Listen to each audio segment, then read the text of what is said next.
Anyway, how are you? I'm well. I'm very well, thank you. How are you? I'm good. Are you Chasing a hair. incredibly busy and running around like a maniac, or are you having life mixed with work, or... I've been living lots of life, and now just spending a few days talking to people about disobedience. But yeah, I've been living a life. Yeah, real life. Is that, and that's always seemed to have been something that's important to you. Real life? Yes. Yes, it's really important. Yeah. I think you need to live to be able to tell stories. I think if you just tell stories and make fiction and don't do any real living, for me anyway, my storytelling abilities might get a bit dry. Okay. I don't really know what she's talking about.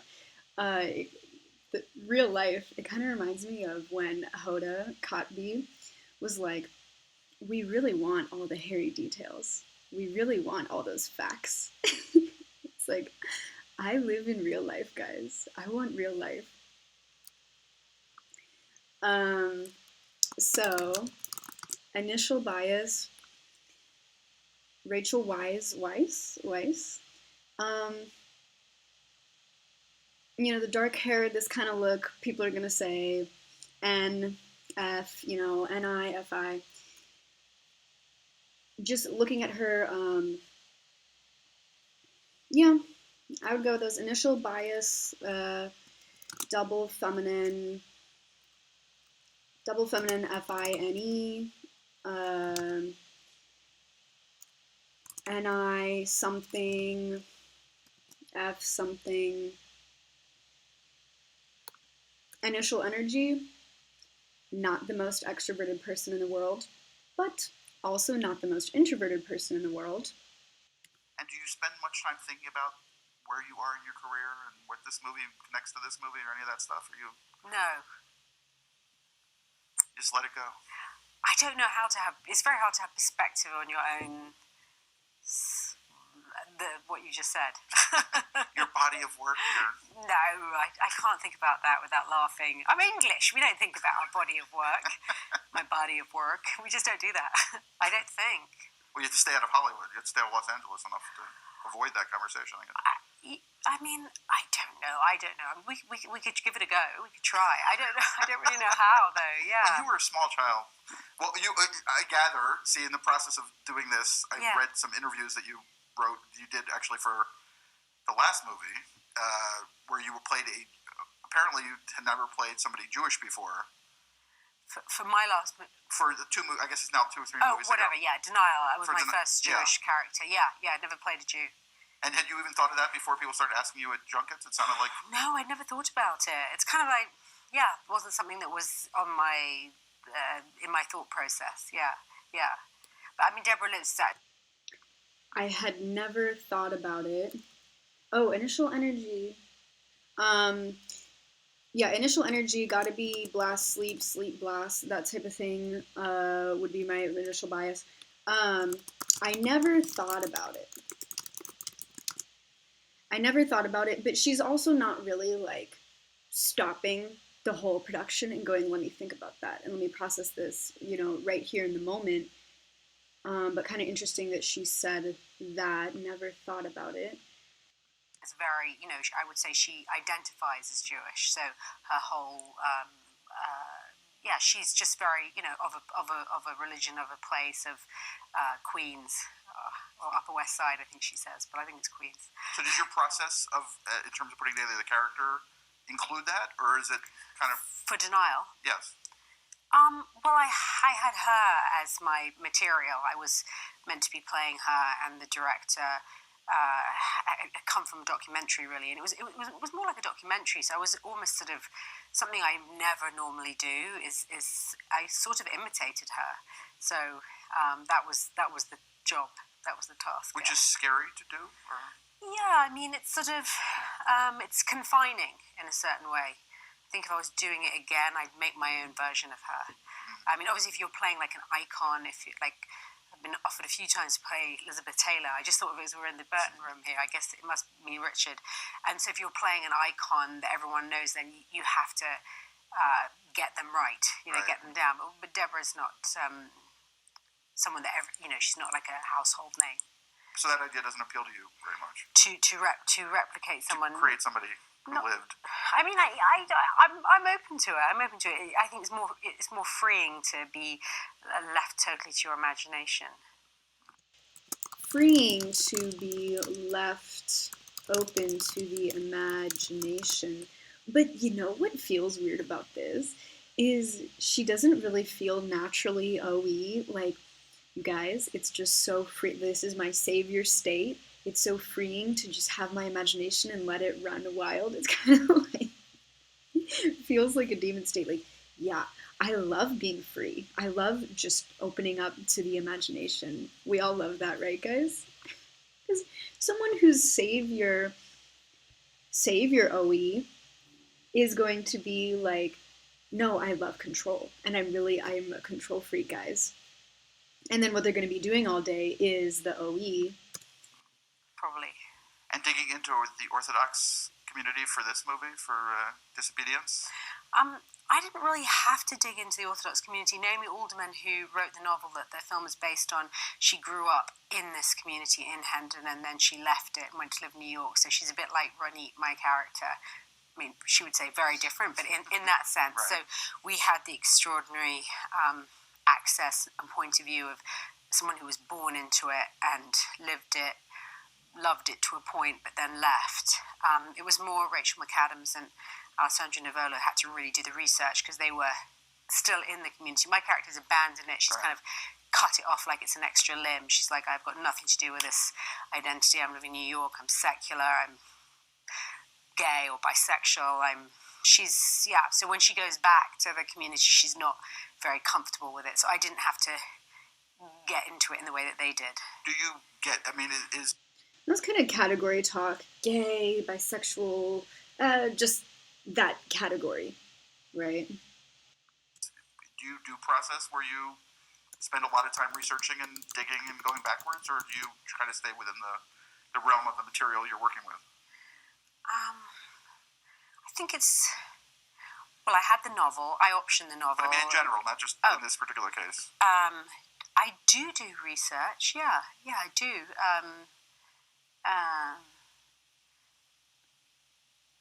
In this case, it was a lifetime. It would have been living 20 years in a community and then leaving it for 20 years. So the research for that would just have to be something that where my own life intersected with that. I mean, I grew up in North London, 3 stops on the tube from Hendon, Golders Green. So, but not in this community. I've left... I mean, I still actually go back to London a lot and I live there as well, but I live in New York. There were things where my life and Ronit's life intersected, which is kind of did the job of the...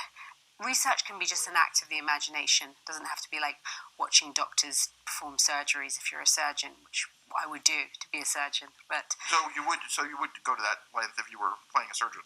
Wait, hold on. She said, research can be just imagination. Because when you're looking at these functions, you really have to think not what are they doing, because someone could have 4 developed amazing functions that they have just sharpened over their life, and they're the best it's the best N you've ever seen, the best S you've ever seen, the best T you've ever seen, the best F you've ever seen, but you have to look at what are they respecting. At the end of the day, is she respecting N or is she respecting S? So, research can be imagination? I don't think so.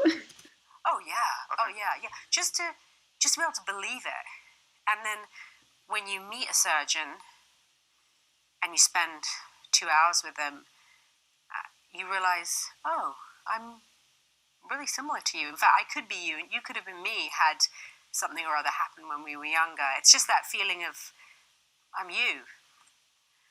It's just that moment where you feel that you take flight from the confines of who you are and you escape into that you identify.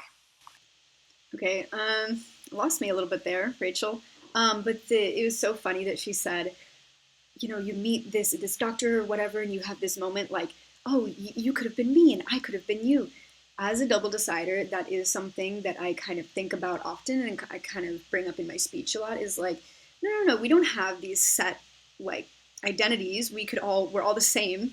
we could all be interchanged with one another, and that's why we're all on an equal playing field, is because it's just your circumstances that get, and I know this is controversial, this is just my double decider, like, thought process is just kind of like, well, you could be me and I could be you if we, traded situations, traded bodies. A little bit of double decider talk. Now, I know, so then start to look for, how is this a single observer? I know her husband is Daniel Craig, and he is, I believe, a visual TISE. And so, if opposites do attract, the math for her would be audio, NF, observer, maybe. But what you really have to do, and what I want to try to do, is I want to try to take it really slow here and go to the human needs. These are the human needs that you need to be looking for before anything else. These are king, and this is all I'm trying to look for. I'm not trying to get her whole type. I'm just doing a quickie type. So I'm just trying to see what could be her human need here. So the EJs, lead, TE, and FE, their human need is going to be tribe. Tribe above self. Tribe validation, killing themselves for other tribe members, and their identity is what's missing and what's left behind. IJ, these are going to be the lead SI and NI people. Their whole life is about organizing, right? So pathways, info, over-controlling, organizing, pushing off the chaos until it comes rushing in a big tidal wave. That's their tidal wave.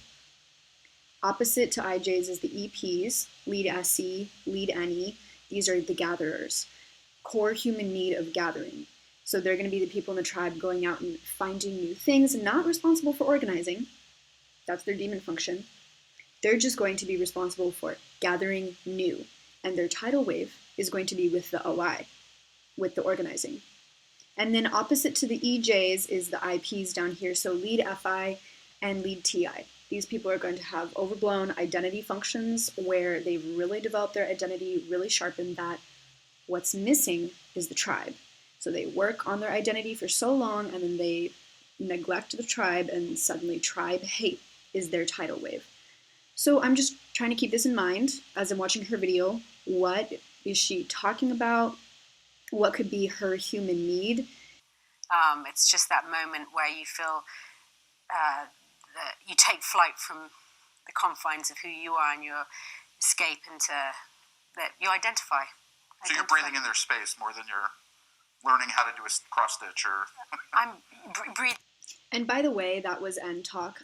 You take flight from the confines of who you are. Does she mean literally take flight? No, that's an analogy. Breathing in their space, did you say? Yes. Like breathing in the space that they're occupying. I love that sentence, but I want to know what you mean. Like the idea that you're in their... Yes. That you see how they move within their space. lives as opposed to yes. the detail of the job or whatever. I think the detail of the job can be really fascinating, just as a kind of ritualized behavior that take you out of the normal patterns of your own life. So watching someone perform surgery, or watching a cop go through their daily routines at their office or in the cop car, I've been on night rides with police officers and stuff. That helps you breathe in their space, as well as just, I love that phrase. Yeah, you breathe in their space. Exactly. Yeah, and then I think that's how actors feel. It's after very little time, you feel like you could easily be them, living their life. Why not? Well, you kind of have to, I think, for us to believe the character. I mean, it's always a fascinating thing watching actors, because it's so... People play things that are so different than they are, and yet there has to be enough of them there that we identify with as an audience to believe it. Yes, there's almost all of you there, strangely, but all of you filtered through them. I don't know. Yeah. Well, probably there are bits you have to leave out, but yeah, you have to show up, because you don't have anything else. So do you carry that kind of thing with you over the... I mean, obviously you've done a lot of it over the years, but that was quite a bit of NF. Does it stick, or do you kind of put it in the back file and have it to access when you need it as an actor, but don't have it affect your life very much? Or?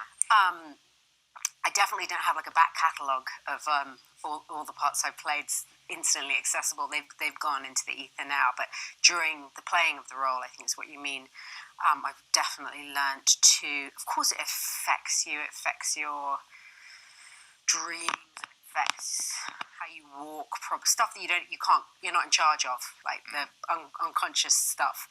But I definitely have learnt to switch it on and off like a button, like a skill. I think probably that comes with being a mom. You can't. Like a button, like a skill. This is what I was noticing when I was watching Idina Menzel recently, is like, I don't even know how the ends do it, but they always have some sort of analogy for something. Like, how do you just collect these over your life and you have them just ready to hand out? She keeps going back to those, it's like a button.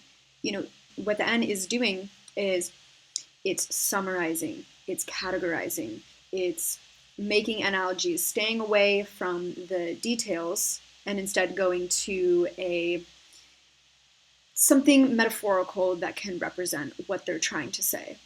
I also wanted to add for initial biases, like INTJ, she kind of gives the feeling of Amal Clooney or Anne Hathaway just in the looks department a little bit, but it also feels a little bit more F as well.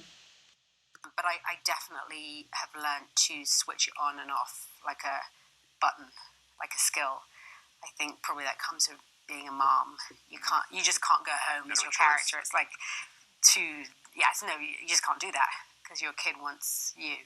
So you did that before you were a mom? I think I did. I wasn't really doing it consciously. It just was I was just leading a very selfish life. I could just do what I wanted and stay with the character. But I had to, learn to just.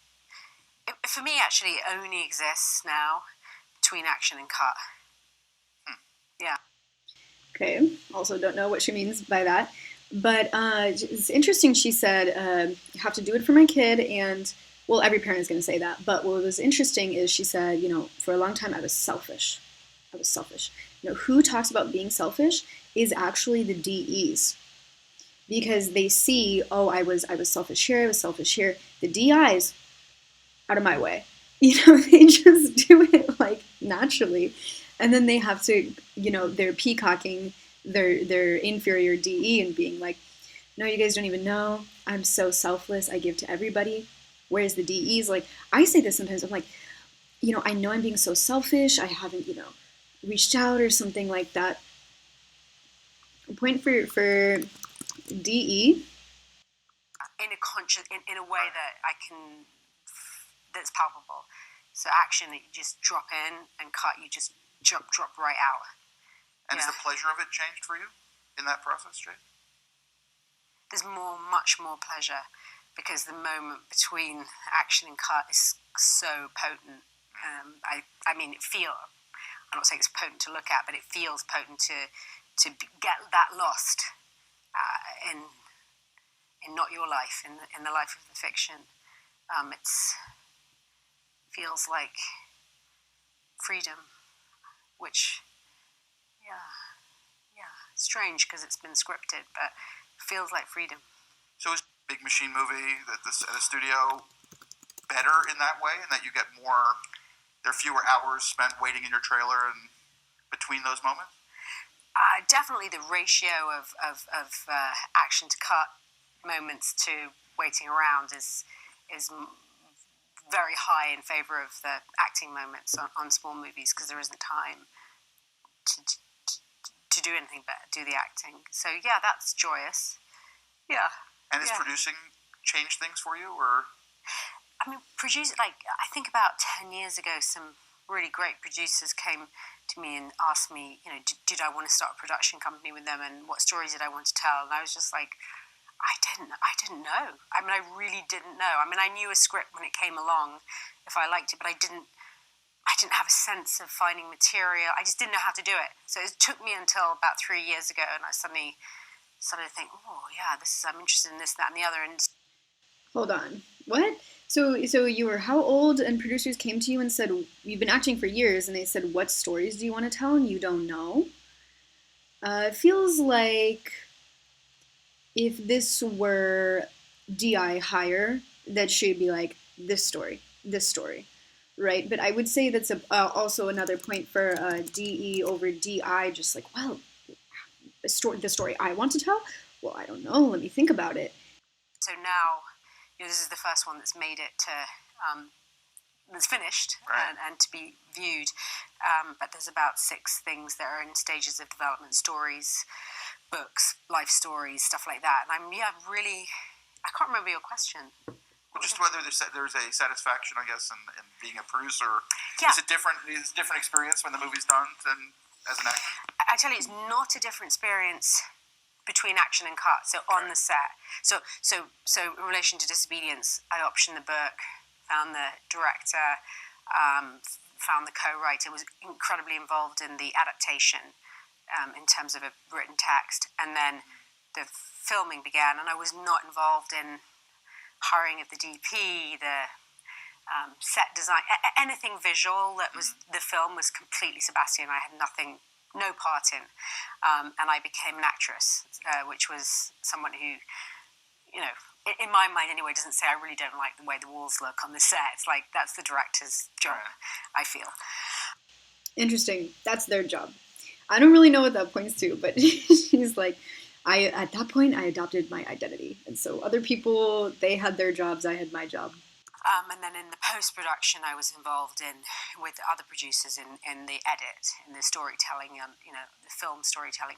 And I love those before and after bits. It's like a completely different side of your brain. It's I don't know if it's a left or right or middle or back, but it's like other. And loved it, absolutely loved it. And yes, in terms of now it coming out, because it's been a 3-year, like a pregnancy, like an incubation, it's like a child. Yeah, I'm very attached to it. And like a pregnancy. She is, if you do notice, she's breathing a little bit heavy. She's actually 4 months pregnant in this interview. She had her baby with Daniel Craig in September of 2018. And this was, it was uploaded in April of 2018. So I think she's about 4 months pregnant here. Very involved. I also love just to be hired for a film and just do a job.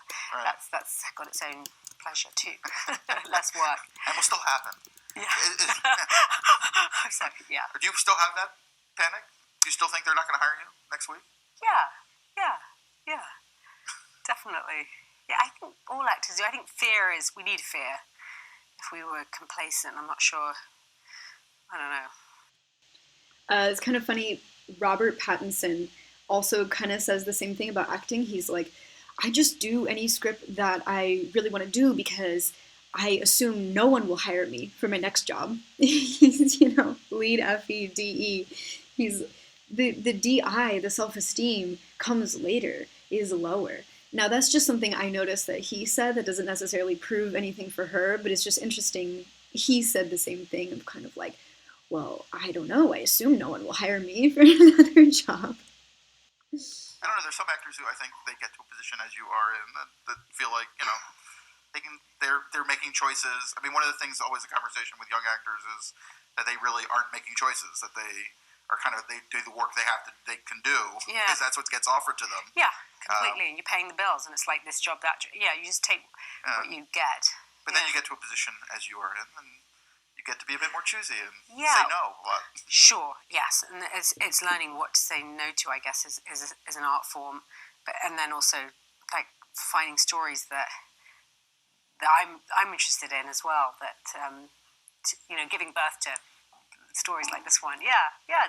It's really giving birth to stories. This is like the lead ends will do these analogies that are just kind of messy. Lucky me! What a great life. Is there something that you find you connect with more than other things, or does it just the right thing hit you when you read it and boom, you're interested? I think in general, I'm interested in stories where the woman's subjectivity is front and center. So it's not just, there could be great supporting roles where it's really colourful and interesting, but there's something about, with this film, there's a wonderful male part too, but there's two women who are very much in relation to one another, front and center, and it's their subjective experience that if you get to see a lot of a character, you get to see them in lots of different aspects of their life, not just, they don't become a type. Like, Sebastian's film Gloria, or Fantastic Woman, Gloria could have been like the granny, or the auntie who was like trying to date, but she's front and center. And for 58-year-old women in the real world, their life and their sexuality is front and center. That's the life they're living. But in stories, they often get pushed to the margins. Trans women, like Fantastic Women, obviously have been very pushed in the margins in representation. And I would say bisexual and lesbian, Orthodox Jewish women also haven't been front and center. There's something about Sebastian and I connected of like, well, what's it like to really be these people? And in answer to your question, I guess transgression I'm interested in stories. Took her a minute. Did you notice at the beginning of her answer, she really was like, what am I looking for? What do I like? The kind of delight of transgression, the delight of disobedience. So the stories that there are things that you're not supposed to do, and the rules of society forbid you from doing. And seeing a character transgress in a delicious way, in a way that's important. To be disobedient, I think, is very important, particularly in stories. Has that become more so for you, or is that always kind of? I think it's always been there, but I don't think I could have articulated it 10 years ago. But it's always been in my spirit, definitely. Right. But to actually know what story it is you like and want to tell, that's like, I don't know, a different moment. Well, you've made choices that are not erratic, is not the right word. I think erratic would be okay. Yeah. It does. Sometimes you're like, there's a picture coming up and you're like, how did you end up in that? How did that possibly happen? I hear you. Yeah. But you want to push. You like pushing. Well, now I feel, I don't know if it will look less erratic or more erratic, but I think it might be meditations on the same thing. I don't know. Same thing. It's interesting because I was noticing as I was going through your list of films that you have not yet played. You've played a mother, I guess. Have you played a mother? About a Boy. I played a mum. I was quite young. Yeah. About a Boy. Love that movie. I forgot she was in that. Yeah, Nicholas Hoult. Long time ago, he played a little boy. Toni Collette. Amazing. Every time. Hugh Grant. And Rachel. I love that movie. It's really funny. Yeah, but you to Nicholas Hoult. To Nick Hoult, exactly. You're back doing another movie. Yeah, we did The Favourite together. He's all grown up and just delightful. What a delightful actor. Yeah, and human. Anyway. But you've not moved into Emma Thompson land or Meryl Streep land where it's like you're the senior figure in anything yet. You're still over 20 plus year career now. You're still playing young, vibrant, sexually active, whatever women. You're not. You've managed to make. I'm not going to make any sense, Mom. You still managed to be the girl. You're not. Like usually, women move through an age thing, right, through Hollywood or through the system that the world that we go through, and their careers change, and they get to a point where they start playing mothers, and they start playing grandmothers. They start. Playing, you've kind of found other more interesting roles that are not about that. Yeah. I'm totally down with playing mothers, but she saves it. This is why I wanted to make this video, because this interviewer, hey, DP30, David Poland, I have it out for you now. Because why are you talking about, like, what is this question? So the first time I listened to this, I was like, sexually active women, like, why is he bringing that up? And then I looked at the comments of this video, and it's like, what is this interviewer doing? Why are you asking her these questions? And then watch her face. Look how uncomfortable she is. So and human. Anyway. But you've not moved into Emma Thompson land or Meryl Streep land where it's like you're the senior figure in anything yet. You're still over 20 plus year career now. You're still playing young, vibrant. Look at her face. Look at her face. She's like, are you really asking me this? sexually active, whatever women.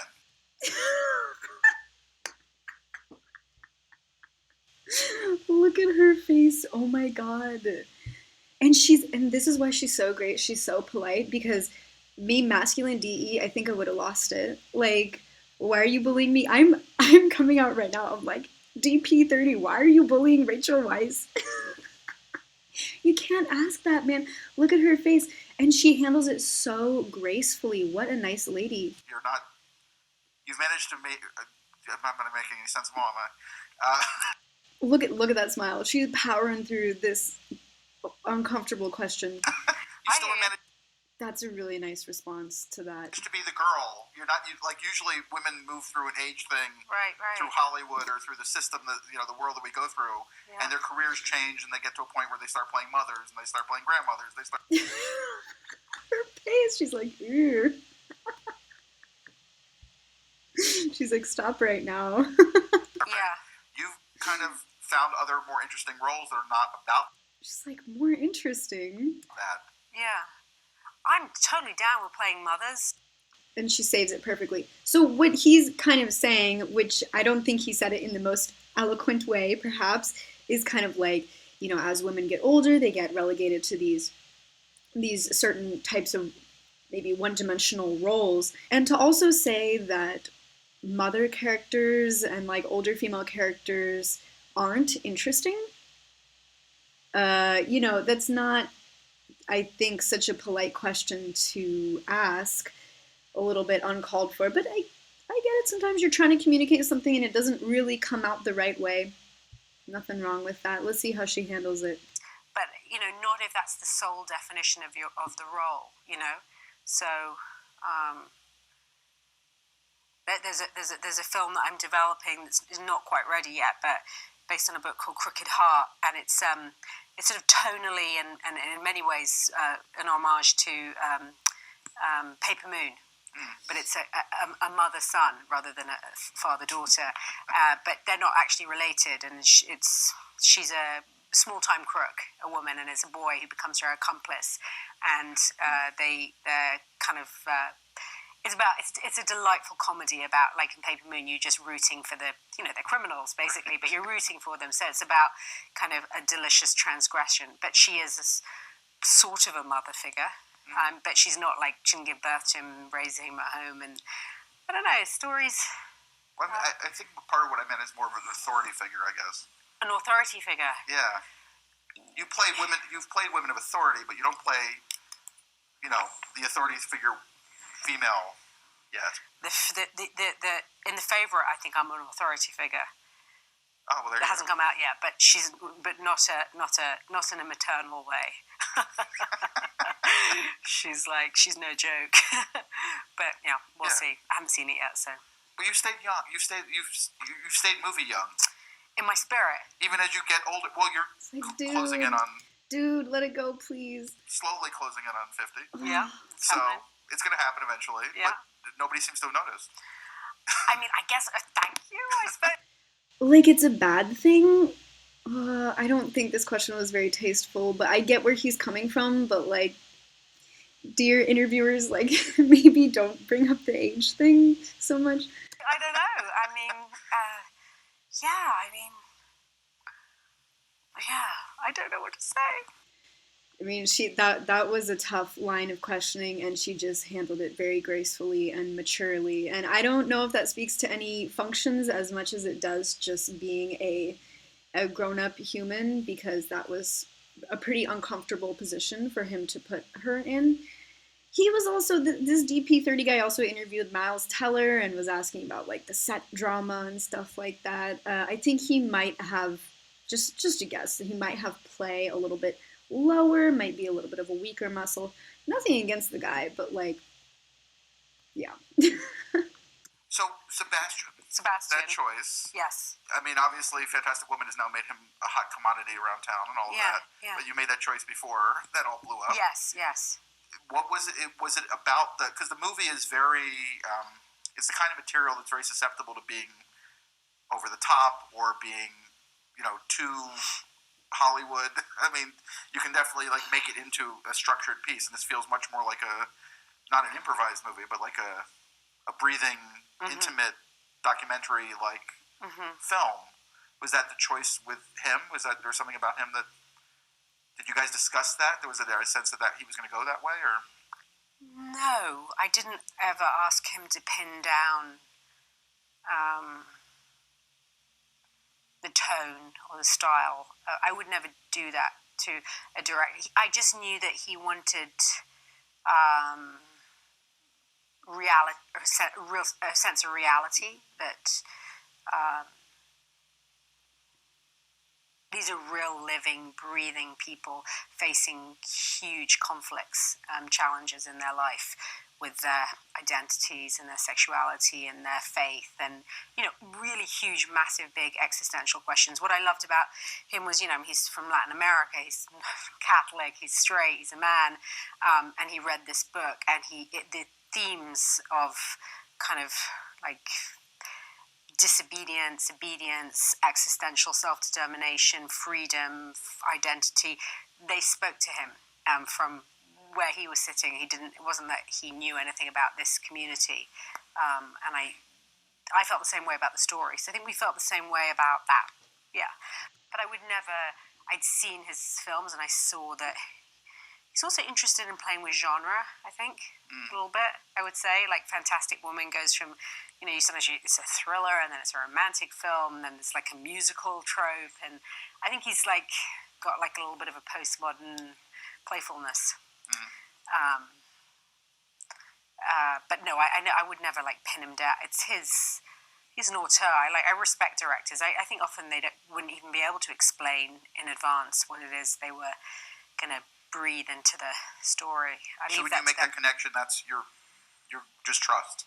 Yes, you have to trust. Yeah, yes. Yeah, film is really a director's medium. My job is always the same. I just have to show up and try and be real. I think, even if it's in a film like Lobster, which is highly stylized from the director's point of view, I was just trying to react in a real way to the craziness of what was happening.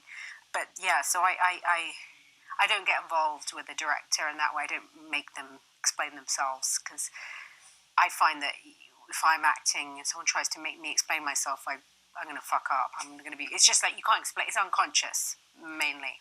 So you don't want to, you want to think about it enough until you're ready to stop thinking about it and just be. Exactly. I think about it, and then I absolutely stop. And then once I'm doing it, I can't even talk about it. It was lovely. Rachel McAdams works. So one of the things that I'm trying to practice with typing is not just looking for anecdotes, not just looking for what someone is doing or not doing. It's what are they saying? And this is really, really difficult. You have to take in everything about what I know this is going to sound super SCNI axis, but you have to take in everything that they're saying, and you have to condense it down into a little bite. What is she actually saying here? I don't know. I'm going to go back over it again because I don't know. Show up and try and be real, I think, even if it's, in a film like Lobster, which is highly stylized from the director's point of view, I was just trying to react in a real way to the craziness of what was happening. But yeah, so I don't get involved with the director in that way. I don't make them explain themselves, because I find that if I'm acting and someone tries to make me explain myself, I'm going to fuck up. It's just you can't explain. It's unconscious. Something's unconscious. So when you decide to take on a role, you do research, you embody the character, you let other people do their jobs, and I'll do my job. And don't ask me to explain myself. Don't ask me to explain myself. Mainly. So you don't want to, you want to think about it enough until you're ready to stop thinking about it and just be. Exactly. I think about it, and then I absolutely stop. And then once I'm doing it, I can't even talk about it. It was lovely. Rachel McAdams works in a really similar way. So do you want when directors hire you, is their trust of you and their willingness to kind of let you, do you want them to let you have space, or do you want them to take hold sometimes? I mean, I need not to analyze it once we're filming. but I think direction is it's tone control. So with these kinds of directors that I love working with, like Sebastian or Yorgos, it's like everyone's tonally in the same world. And that's no small feat. That's it amazes me. It amazes me when directors can do that somehow everyone's in the same tone, or he's deliberately decided to shift tone in this moment. I noticed a theme, something that they're talking a lot about is control. Like, did you have control, or did you give up the control and let it go to somebody else? Or, do you want people to control you when you're in character? Seems like a lot of the conversation is revolving around that. How do they do that? It's extraordinary. So it's like kind of like guiding I can't think of the analogy, but like a ball onto a path. So you definitely need it's like to be tone controlled. And you can feel when that happens on a set. You can feel it. Yeah. You can feel it. It's good. It's good feeling. It's not intellectual. It's just kind of I don't know how they do it. I don't know how. I'm not responsible for that. One thing I haven't really been looking for, thinking over feeling.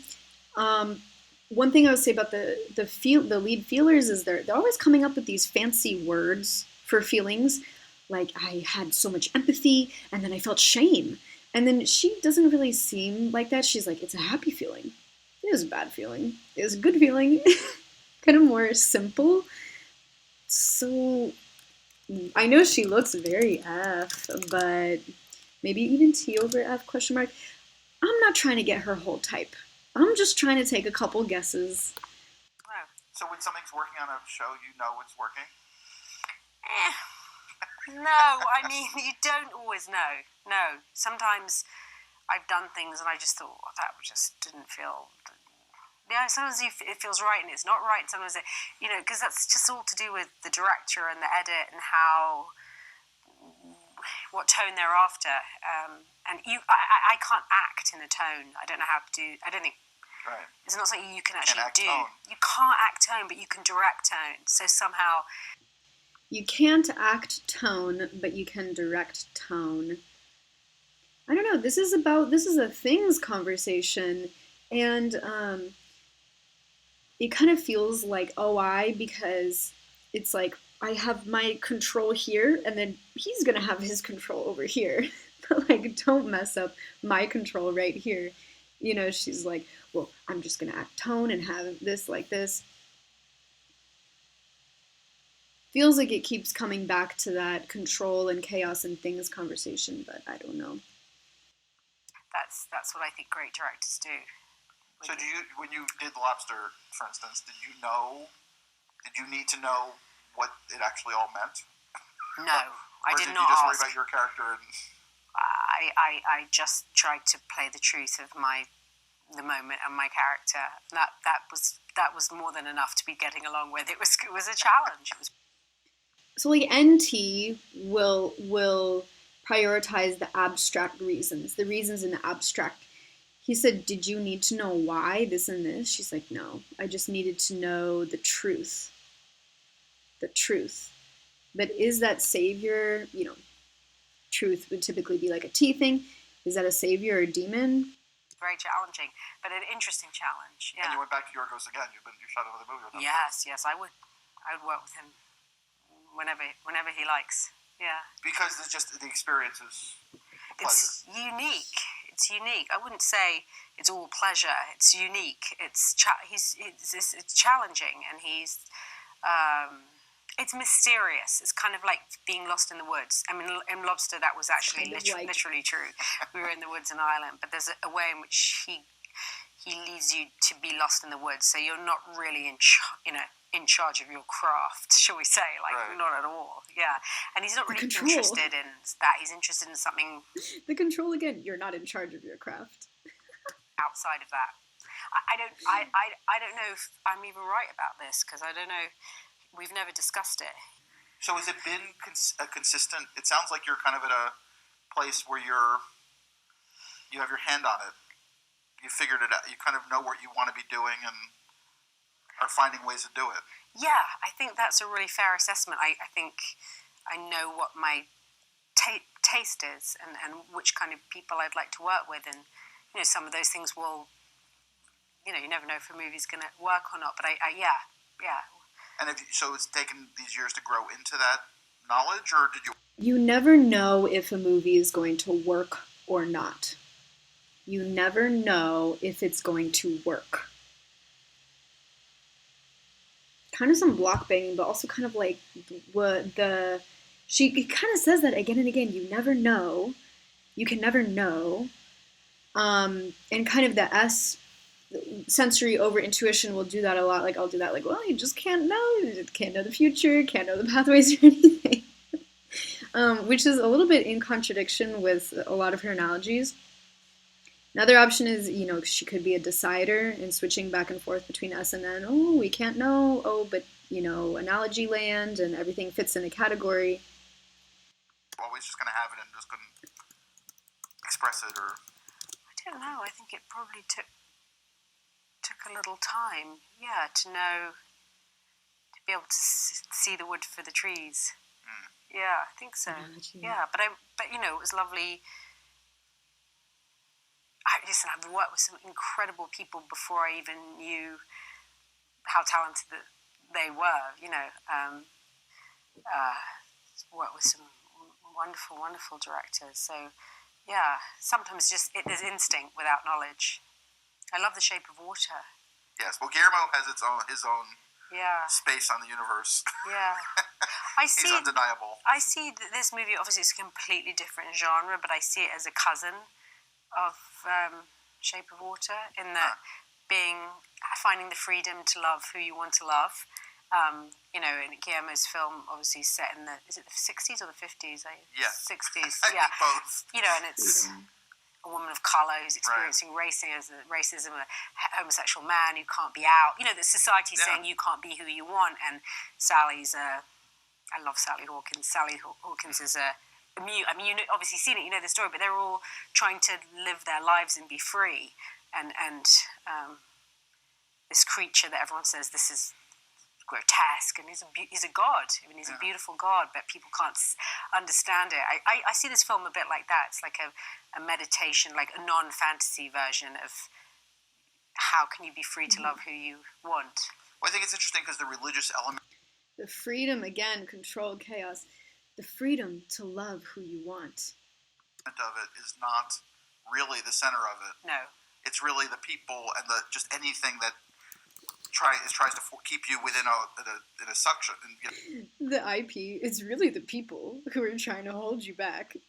Sucked into that universe. Yeah. Whether it's just your family, or whether it's a religion, or whether it's... Or it could have been a Mennonite community or an Amish community. I kept thinking when I read the book about Witness, do you remember the Harrison Ford movie from Witness. The 80s with Kelly McGillis? And it's like, not free to love who, she wasn't free to love. Right. Free. I mean, it's a very different movie. It's, a great white man coming to the rescue. But still, it's like, how can you... And Fantastic Woman, she's not free to love the man that she... Free. Even though he's dead, but she's trying to honour the man she loves, and she can't. It's like, it's a very moving theme, I think. Yeah. Well, even the lesbianism of it, it's about these two. I feel like it's about these two women being what they are, as opposed to it's a story about lesbians or about whatever. It's like all those things become the stamped on it, as you go through it. But it's really subtle in the other ways. It's not, as I said before, it's the kind of thing where you could lean on those things. Yes. And I have had relationships with Orthodox community and went through that when I was a kid. Really? And so I recognize all of that very Wow. clearly. But at the same time, it didn't feel like the movie, Absolutely. It's not ideological. I mean, he's kind of saying, like, well, you can put stamps on things, but really it's about people at the core. Let's see what she says. Hitting it over the head with the ideology. And I think a lot of gay women that I've spoken to feel very warm about being represented. It's a wonderful thing. I mean, if you're someone of colour or you're someone living who's not represented in mainstream storytelling, I think it's a wonderful feeling. But I think if you're not a gay woman. I think it transcends its identity politics, both in religion and, you said it better than I could, I think it's universal. It's about probably just about how can you be free? And if you're slightly a misfit, how do you... Freedom. It's just about freedom. It's a beautiful idea, freedom, I think. Have you seen the documentary? And she's like, no, it's not about the people. It's about the freedom. Documentary, One of Us? Yeah? I haven't. Oh, I hear it's amazing. It's pretty amazing. But it's the same thing. I mean, it's like 4 or 5 different stories that are all completely different kinds of people, but it's the same in spirit. Yeah. You know, it's kind of fascinating. Just the effort to escape and the fear of the group to lose somebody. Yes. Is bigger than the individual, which is horrifying. Yeah, but then there's a lot to be said for community. I understand that there was Sandy Dabowski did those documentaries, Trembling Before God. I mean, it's like Estee's character. She really believes in God. She really is an Orthodox Jew. She needs God. She needs it, but she's gay, and what that tussle. She said a really beautiful thing to me. She said, Rachel said this to me. She said, Esty finds a loophole, which I thought was brilliant because I felt it was such a Jewish way of thinking. It's like a Talmudic loophole, you know. She finds a loophole and she realizes that she's free in God's eyes to disobey and that he'll still love her. I just thought I just love her description of it being a loophole, that she can leave and be Jewish and be gay. It's a loophole. Well, I think the Talmudic process is that whole thing. I mean, it's all a rationalization ultimately. It is. Of an idea and somebody separating from the actual core idea, the Torah. Yes. And, it's an interpretation. Discussing and rationalizing this way or that way. Yes. Which is what we all do in our lives every day. Yeah, I see it like this, and I disagree with you, but this is how I see it. This is my interpretive truth. Yeah. She became a Jew in that moment, Rachel McAdams. Don't you think? Yes. Well, it's always so close. It's funny because you find out this person's Jewish or not Jewish, or you thought was Jewish, and then it doesn't matter. It's like, Italians and Jews are barely recognizable from one another as it is. I agree. Italians and Jews, I feel, it's very true. But other people. Everyone's Jewish. No one's Jewish. Exactly. Well, that's if you talk to the right Christians. Oh yeah, they're Jewish too. Jews for Jews. Even the Christians, Jesus was a Jew, so therefore, it's a weird. Yeah, there's Jews for Jesus as well, which is a whole other rationalization. Which I think a Jew for Jesus is a Christian, but that's a whole other conversation. We'll have to leave that. I never understood that one at all. Thank you so much for your time. Lovely seeing you. Thank you. It's really lovely to see you. Happy disobedience. Thank you. Okay, so that's the only interview I'm going to watch, and then I'm going to go look at her type. One question to ask is, what kind of role would this person play in my life? Or if I met this person, what would be something that bothers me? What would be something that we kind of vibe on? My feeling from Rachel is that I would feel controlled by her. I feel like if I lived with her, she'd be always cleaning up some, not that I leave things around. I'm totally neat, guys. But she would be cleaning up things or kind of just scheduling things and organizing and planning. My feeling is kind of OI over OE. I kind of just want to go into her house and mess everything up.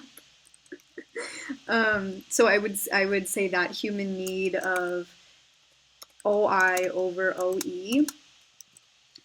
She did talk a lot about freedom, but I don't necessarily think that's a savior state. Now, it could be. I could be totally off. It's just my feeling is being with her is she would try to control me. And me being OE, I'm going to leverage that feeling. And what you really have to look for with the observers and deciders is, if this is a decider, first of all, it's going to be triggering for them to, process self or process tribe. And then also, they're going to really easily move between S and N. So moving between sensory and intuition really easily. And then for the observers, they're going to have S or N on the poles and be triggered when it comes to control and chaos. And then T and F, tribe and self, thinking and feeling, they're going to move between those very easily and quickly. Identity, what is valuable to me, that was taking her a minute. TI what works for me. I heard some working language, but you know, this human need is kind of what I was picking up on. It kind of felt like she was having the DE over DI, where she's like, well, I do this for this person, and I'm not allowed to do this. And then sometime later, I thought about my identity, and I thought about what was important to me, whether that's reasons or feeling. So, you know, TI or FI, I don't really know. But if I'm just trying to do a quick typing, I'm a human need of organize.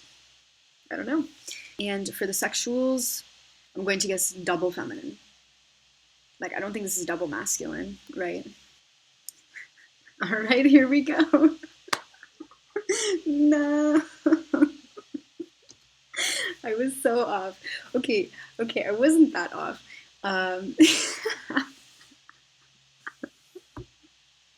I'm over here. This is the human need of organize. She tricked me. She really got me. She's, you know, it's funny that I brought up Robert Pattinson saying the same thing about movies, because she is one of his type. She's a type twin of our Pats here.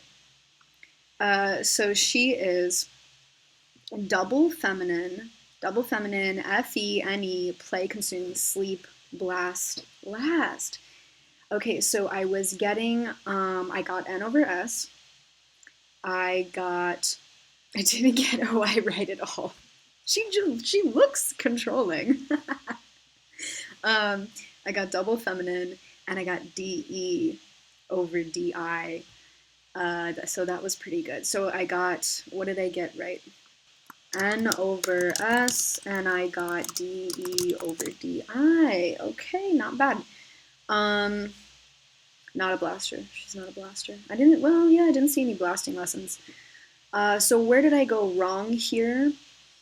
My NF was off, but I thought she would come in and control me. She would actually, when she was talking about freedom, that is actually her human need of freedom. And it was a savior state and not a demon state. So when she's talking about we just need to be free, and the people, you know what, that's a good thing to look for actually, is what she's talking about, what people should and shouldn't do. Is, no, people shouldn't be controlled. They should be able to be free and love whoever they want to love, right? Because that's what I say too. It's like, you shouldn't control people. So yeah, this was okay, not bad. So she's not OI over OE. Okay, so note to self. When you have notes of freedom, free, not free, free, you're probably looking at OE over OI.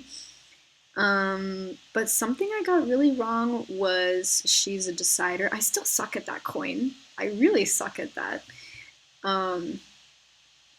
But you know what actually helped me this time was going back to the human needs of tribe over self. Okay.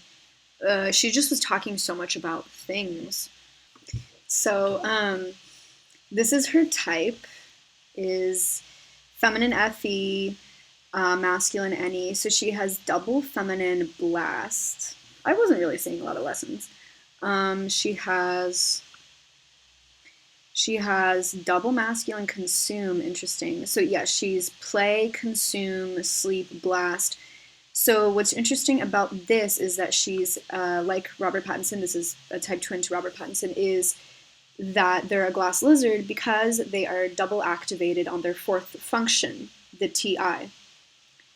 So that's actually interesting because I was able to see that a little bit more with her than I am with Robert Pattinson. Robert Pattinson's like, I'm like, where are the reasons? But for her, she was kind of talking about T sometimes, like what works. Make it work, like block banging, which would make sense if she's double activated on that TI, right? Now, where was I seeing FE? FE is going to be like tracking emotions, feelings. That's the thing. I didn't get a weird, like a lot of times with the FEs, I will get a weird, like, ooh, get that FE away from me. Get those feelings away from me. I didn't really get that with her. So that's interesting. But, wow, I've been studying Robert Pattinson for a while, and I didn't realize that she was his type twin. So that's interesting. But cool that I got the N over S and DE over DI. Totally off on organize, gather over organize. Okay, so now that I've gone over this video again, the NF is becoming really, really clear, like smacking me in the face. So at least I got N over S. But it kind of makes sense that I was seeing, like I said before, a lot of T because she is double activated on her TI. But I wanted to go over a couple clips where I think the demon TI is very clear, specifically. So I don't get involved with the director in that way. I don't make them explain themselves because I find that if I'm acting and someone tries to make me explain myself, I'm going to fuck up. I'm going to be. It's just like you can't explain. It's unconscious mainly. So you don't want to. You want to think about it enough until you're ready to stop thinking about it and just be. Exactly. I think about it and then I absolutely stop. So I was really trying to understand what she was saying in this before. Don't make me explain myself. And I think it's a demon TI thing, kind of like, don't make me explain my reasons, and especially the ST, like reasons in the physical, she's just going to be like, let me go into my NF saviors. I'll think about it for a little bit, and then don't make me explain myself once I'm in the NF, or something along those lines. But kind of the demon reasons, demon TI, that is becoming a lot more clear here. Great directors do. So when you did Lobster, for instance, did you need to know what it actually all meant? No, I did not ask. Or did you just worry about your character? And... I just tried to play the truth of the moment and my character. That was more than enough to be getting along with. It was a challenge. So I got really close, trying to understand her words here. So he said, like, did you need to understand the reasons in the abstract, the NT? And she immediately goes, no. But I needed to know the truth. And that was enough. That was a challenge. So that should have been a clear sign to me that this is anything else over NT. Like if she's savior N, then this is NF over NT, because the definition of NT is looking for reasons in the abstract and then looking for value in the physical later. And so her immediately just going like, nope, I don't need to understand the reasons. I just need to know the little truth, my truth of this character is quite a demon TI, demon identity thing to do. And these EJs are really getting me, because the same thing happened to me with Erwin McManus, where it was like he was telling me over and over again, like, I have demon TI problems. I don't know my identity. I don't know my reasons. Like, it's the core of it is there, and it just like can't keeps like passing me by. And fantastic woman. She's not free to love the man that she, even though he's dead, but she's trying to honor the man she loves, and she can't. It's like, it's a very moving theme, I think.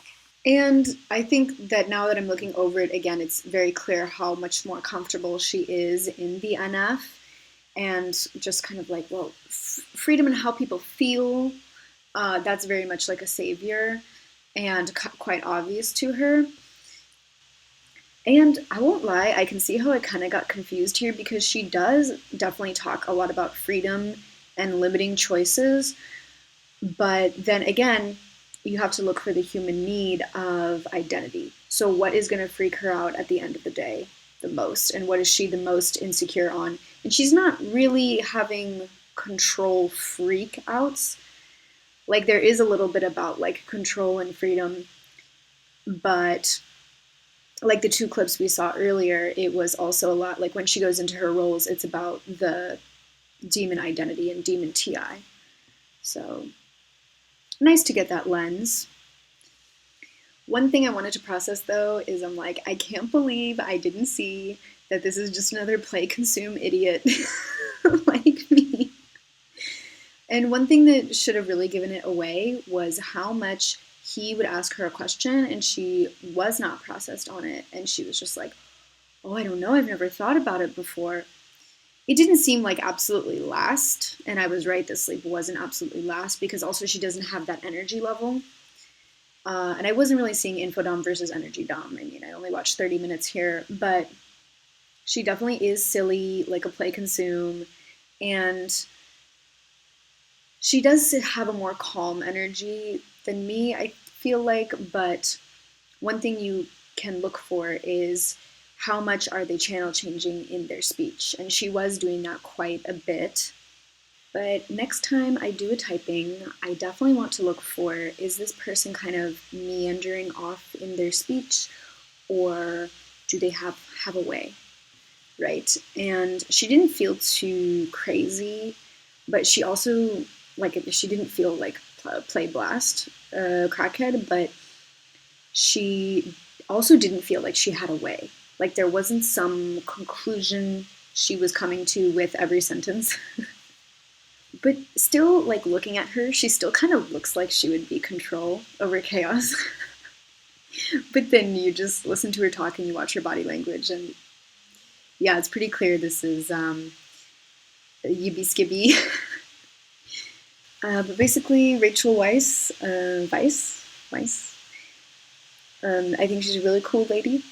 She handled DP30 with maturity and grace and skill. And she seems like a cool person to hang out with. Over 20 plus year career now, you're still playing young, vibrant, sexually active, whatever women.